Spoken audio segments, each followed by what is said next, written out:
जब आप टेबल पे बैठे हो, that is your opportunity to question कि why that person is asking for what he is asking. इससे आप वो इन्फॉर्मेशन अनकवर करते हो जो आपकी डिसीजन मेकिंग को एक्सप्लोसिव बना देती है and make you pack apart from everyone else.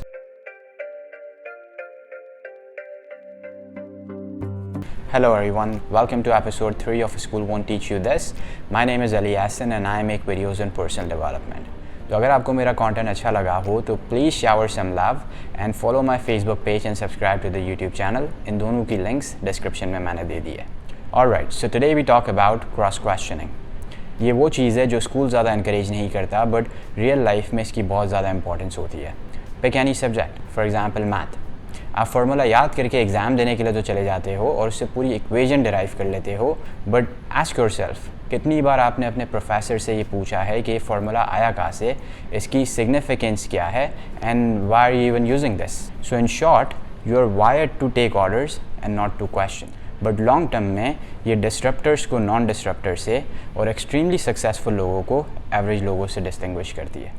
And in today's video, I'll share one of the personal examples of how I figured this out. तो हुआ यूँ कि कुछ टाइम पहले a prospective client emailed me asking me for a quote for 13 iPhone 14. अब for an opportunity of this size, typically मैं उन clients को कॉल करता हूँ, उनसे qualifying questions पूछता हूँ कि let's say आपका बजट क्या है, आपकी टाइमलाइन क्या है, मेरे अलावा और कौन इस प्रोजेक्ट पे कोड कर रहा है, so that way A to figure out as much information as possible and B to even figure out कि जो प्रोडक्ट कस्टमर मांग रहा है वो उसके लिए फ़िट है कि नहीं, क्योंकि at the end of the day I am an IT consultant for him. अब उन दिनों मैं बहुत ज़्यादा बिजी था तो मेरे पास टाइम नहीं था कि मैं कस्टमर को कॉल लगाऊं।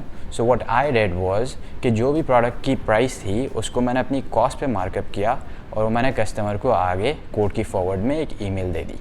तो मिसाल के तौर पे लेट्स से कि अगर iPhone 14 हम टिपिकली $1100 का सेल करते हैं और मेरी कॉस्ट $1000 है, तो मैंने कस्टमर को वो iPhone $1000 की कॉस्ट पे फॉरवर्ड कर दिया।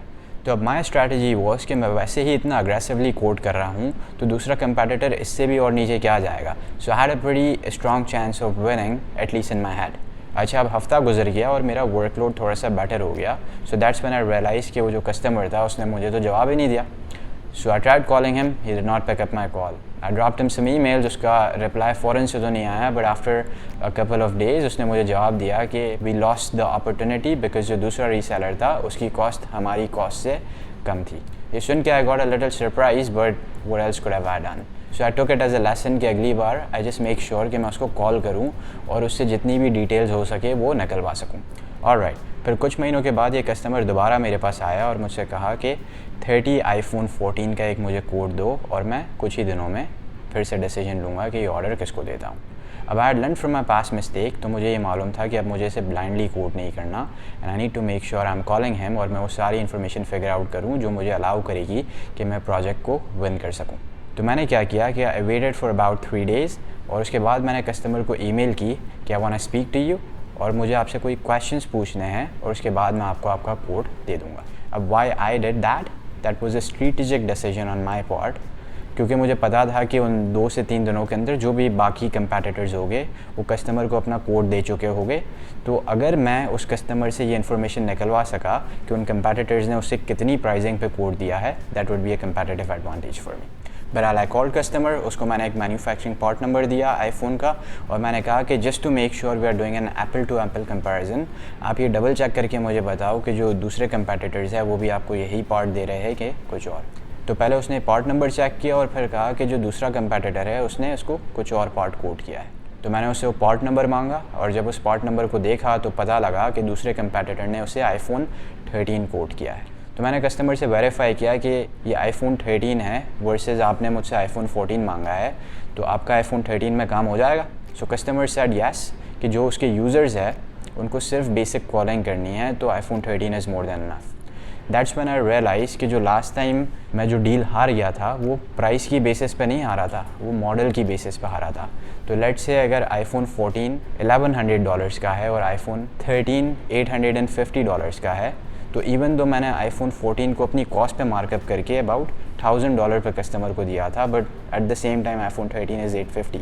सो देयर इज़ नो वे मैं प्राइस की बेसिस पे वो जीत सकूं, क्योंकि जो कंपेटिटर था उसने बिल्कुल ही डिफरेंट मॉडल कोट किया था। अच्छा, अब मेरा रिलेशन उस क्लाइंट से इतना स्ट्रांग नहीं था तो मैं उससे डायरेक्टली ये नहीं पूछ सकता था कि दूसरे कंपेटिटर ने तुमको आईफोन 13 की प्राइस क्या कोट की है, क्योंकि इससे दो चीज़ें होती है, या तो वो मुझे बता देता that was well and good, और अगर वो मना कर देता तो कॉन्वर्सेशन वहीं पर ही ख़त्म हो जाती। So what I did was, मैंने उससे कहा कि यार लास्ट टाइम भी तुमने आईफोन 13 ही ख़रीदा था ना, तो अप्रॉक्सीमेटली किस प्राइस पे ख़रीदा था। तो अब इससे उसके दिमाग में ये चल रहा है कि मैं अली को एक्चुअल प्राइस आज की थोड़ी को बता रहा हूँ, मैं तो उससे ये बता रहा हूँ कि जो मैंने लास्ट टाइम फ़ोन ख़रीदा था वो किस प्राइस पे लिया था। So he told me a number which was $830। मैंने अपने सिस्टम में चेक किया कि वही पार्ट नंबर मेरी कॉस्ट पे 750 पे मुझे मिल रहा था। तो मैंने क्या किया कि मैंने कस्टमर को वो $810 पे कोट किया, still $20 lower than what the other competitor quoted him, and at the same time I ensured कि मेरे पास healthy margin हो। बहरहाल customer was happy with my price और उसने मुझे परचेज ऑर्डर इशू कर दिया। अच्छा, अब लेट्स एनालाइज कि अगर मैं दोबारा वही गलती करता और फिर से कस्टमर को कॉल नहीं लगाता तो फिर हमारे आउटकम्स क्या आते। आउटकम 1, मैं आईफोन 14 कोड करता, कंपैटिटर आईफोन 13 कोड करता, कस्टमर फिर से कंपैटिटर के साथ चला जाता और मैं फिर से डील लूज़ आउट कर देता।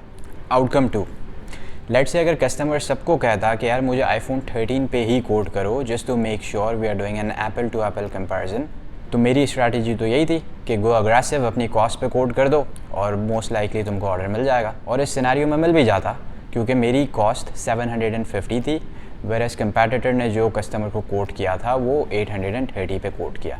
अब इस सिचुएशन में मैं जीत तो जाता, बट वो जो $50-60 का मार्जिन है वो मैं फिर से टेबल पे छोड़ देता, क्योंकि मुझे अपनी कॉस्ट पे कोट नहीं करना था जीतने के लिए, कंपैटिटर से सिर्फ $10 से $20 कम कोट करना था। So the point is you should not blindly do things और से येस टू एवरीथिंग। जब आप टेबल पे बैठे हो that is your opportunity to question कि why that person is asking for what he is asking. इससे आप वो इन्फॉर्मेशन अनकवर करते हो जो आपकी डिसीजन मेकिंग को एक्सप्लोसिव बना देती है and make you back apart from everyone else.